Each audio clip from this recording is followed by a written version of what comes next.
And I've seen clauses in a contract that said you can't even use, like, you can't take an AI melody from Suno and then recreate it because the melody itself, which is copyrightable, was created not by a human but by AI, and so that's not copyrightable. So not only can you not use AI generated assets, but you can't use AI generated IP and then turn that into your own thing. So I think using it for ideas, using it for inspiration and like research and brainstorming, I think that's fine. But Yeah. I think we need to steer I think it's super toxic to be including AI elements in anything that you're going to want to send off to a publisher that's going to get on TV and you're playing with other people's money. Yeah, that's super, super toxic right now.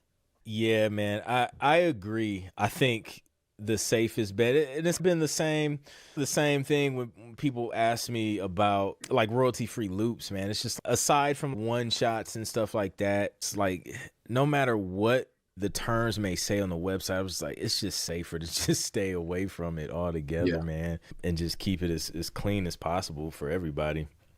Yeah. One thing that I like that like Audemy is doing is they have licensed voices from so they bring vocalists in, they model their voices, and they pay them a royalty for every time it gets used. This is my understanding, and it's Yeah, cleared for commercial usage. Whether or not libraries are hip to that and whether they're comfortable with that, that's a whole other story. But is it yeah, safe to put out on Spotify and release it as your own? Yeah, but yeah. as soon as you're sending it up and again playing with other people's money, That's when it then gets weird, man. that's when it gets really weird. So I Yeah. don't know.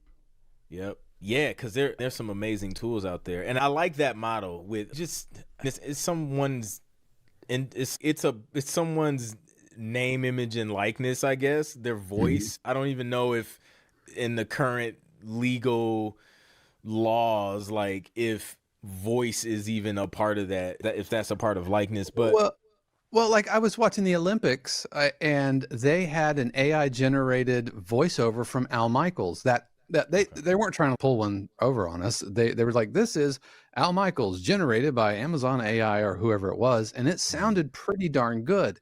And yeah, Al Michaels licensed his voice to be used. I think us musicians are going to be safe, but I think voiceover artists. It's no wonder they all went on strike. But that industry is going to get wrecked. I agree because you can type it and the voice is there, and it sounds great. Yeah, it Yeah, sounds good enough to be a little voiceover for some kind of pharmaceutical commercial or a local law commercial, somebody who doesn't have $1,000 to hire a voiceover actor or whatever.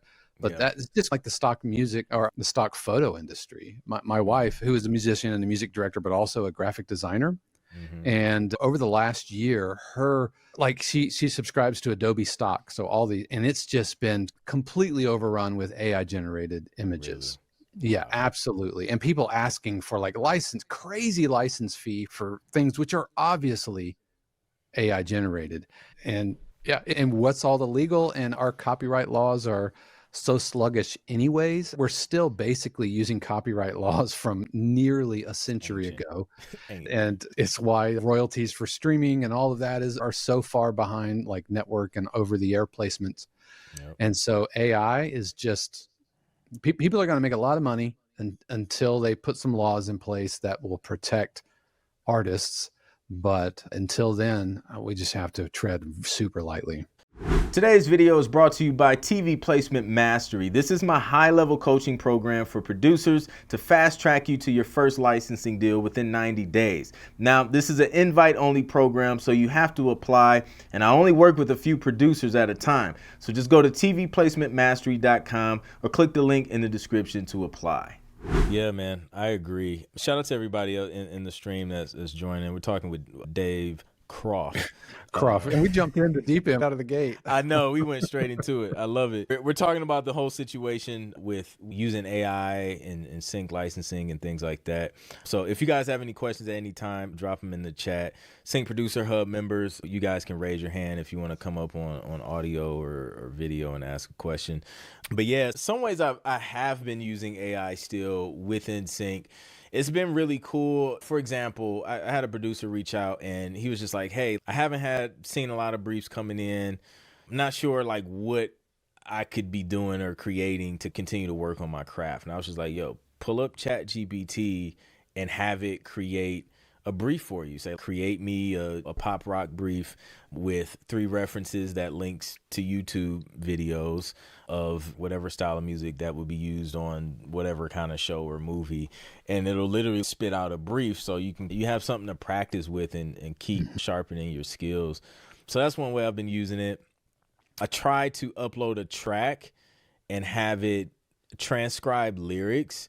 It didn't do it because I think it needed another plugin or piece of code or something that I wasn't connected. But the reason I did that was because sometimes like we're creating music, say we're working on a full song and a songwriter will go and do their thing. And a lot of writers will just sing and record it. We don't actually write down the lyrics. Yeah. So we'll sing it, we'll record it, and then writing it down as an afterthought. But a lot of times publishers want the lyrics. So I was thinking like, we can upload it, have it transcribe it to where we don't have I got you, fam. Otter.ai. Okay, I've heard of Otter. Yeah, we use Otter. OTTER.ai. It's we use that to transcribe 52 Qs podcast.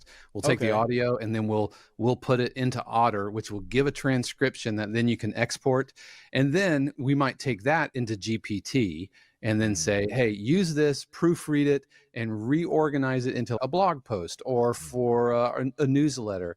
And I think that's fantastic. That's like smart. Using AI for good and not evil. And even more importantly, it's using it to support and buoy your creative efforts, not to be the foundation of your creative efforts. Because I think that's a dead end. Anybody who wants to have a career in this industry, you've got to have sustainable output and you have to think long term. It's a 10, 15, 20, 30 year arc, right? As far as having plenty of royalties and everything. And if you want a sustainable career, creativity has to come from within you and using these tools to supplement that, but it cannot be the anchor of your creative process. And I'll say that about AI. I would say that about somebody depending on splice loops for their creativity.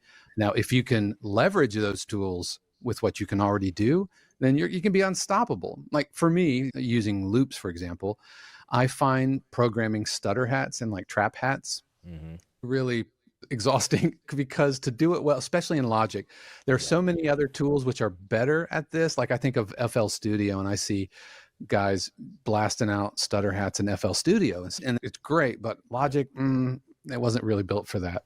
Yeah. And so I will use splice trap hats, but I do that to help my process. I don't go to splice and say, okay, let's find one loop and lean on that, because AI is getting swept up along with using loops and using melodies and vocal samples and not chopping them up. But I do think that there are some AI tools which I don't think are really as AI as I think their marketing would suggest. For example, Logic's new session players, which are just extensions of the drummer plugin that Logic has. It's not necessarily AI as much as it is dynamic pattern generators, because what it's not doing is creating what drums sound like out of nothing, and so it creates the pattern. It's actually using a bunch of very specific modulators and parameters. You can craft a specific part. And so that's something that I've seen more recently over on the Facebook group Composer's Guide to Library Music, which is Dan Graham's group, and his book Composer's Guide to Library Music. And that's one of the things that he separates. That's like a line that he makes. If it's generating from scratch, like it is creating sound from nothing, that's going to get us into trouble because they're probably using copyrighted materials. But like Logic's bass player or Logic's piano player isn't doing that. That's just dynamic pattern creation. And so that is still pretty safe.